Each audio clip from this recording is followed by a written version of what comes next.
আজ আমি বানিয়েছি জয়পুর স্পেশাল ঘেভার। এটা জয়পুরের খুবই বিখ্যাত একটা মিষ্টি। এটা কিন্তু ঘরেও খুব ইজিলি বানানো যায়। তো চলো চটপট দেখে নিই যে আমি কিভাবে বানিয়েছি এটা।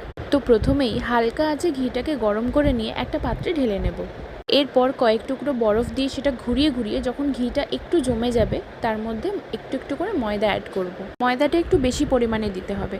যেমন আমি এখানে 1 কাপের মতো ঘি নিয়েছি আর মাঝের বাটির 1 বাটির মতো ময়দা, আর তার মধ্যে 2 টেবিল স্পুন মতো বেসনটা খুব ভালো করে মিশে গেলে এর মধ্যে ফ্রিজ থেকে বার করা একদম ঠান্ডা ঠান্ডা জল দিয়ে দিতে হবে।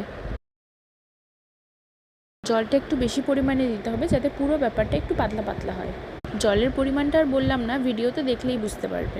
এগুলো খুব ভালোভাবে মিশে গেলে আমরা একটা স্ট্রেনারের সাহায্যে পুরোটা ছেঁকে নেব যাতে কোনো রকম দানা দানা ভাব না থাকে। তার পাশাপাশি আমি ঘেভারে মালাই দেবো বলে মালাইটাও ঘরে বানিয়েছি। অন্যদিকে আমি দুধ জাল দিতে বসিয়ে দিয়েছি। দুধটাকে বারবার করে নাড়িয়ে দিতে হবে যাতে তলায় বসে না যায়, আবার মালাইটাও ঠিকঠাকভাবে হয়।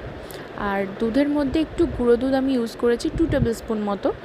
এখানে মিল্কমেডও দেওয়া যেতে পারে মিষ্টির জন্য, বাট যেহেতু আমি মালাইটা খুব বেশি মিষ্টি করতে চাইনি তাই আমি এগুলোই কিছু দিইনি। আমি এখানে 1/2 লিটার মতো দুধ ইউজ করেছি, সেটা ফুটিয়ে 250 গ্রামের কাছাকাছি আমি নিয়ে এসেছি।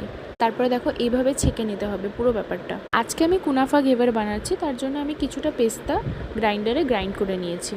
আমার কাছে কোনো জোগাড় না থাকায় আমি একটা বোতলকেই ফুটো করে আলাদা করে এটা কাজে লাগিয়েছি।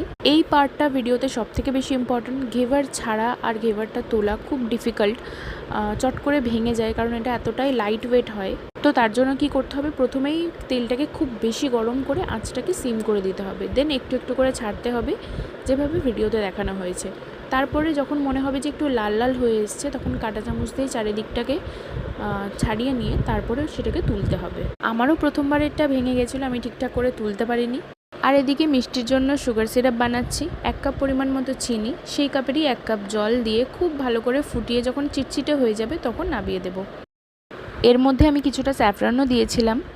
একে একে সব তৈরি হয়ে গেলে এবার আমরা ঘেভারটাকে সাজানোর কাজ করব। সাজানোর জন্য কিন্তু প্রথমেই সুগার সিরাপটাকে চারিদিকে ভালো করে স্প্রেড করে নিতে হবে যাতে মিষ্টিটা ব্যালেন্স হয়। এরপরে মালাইটাকেও চারিদিকে আমরা ভালো করে স্প্রেড করে দেবো। তারপরে আমরা উপর থেকে কুনাফা দিয়ে এটাকে গার্নিশ করব। আমি এখানে কিছুটা স্যাফরনও ইউজ করেছি যাতে দেখতে সুন্দর লাগে। অ্যান্ড রেডি হয়ে গেল আমার কুনাফা ঘেভার। কেমন লাগলো অবশ্যই জানাবে।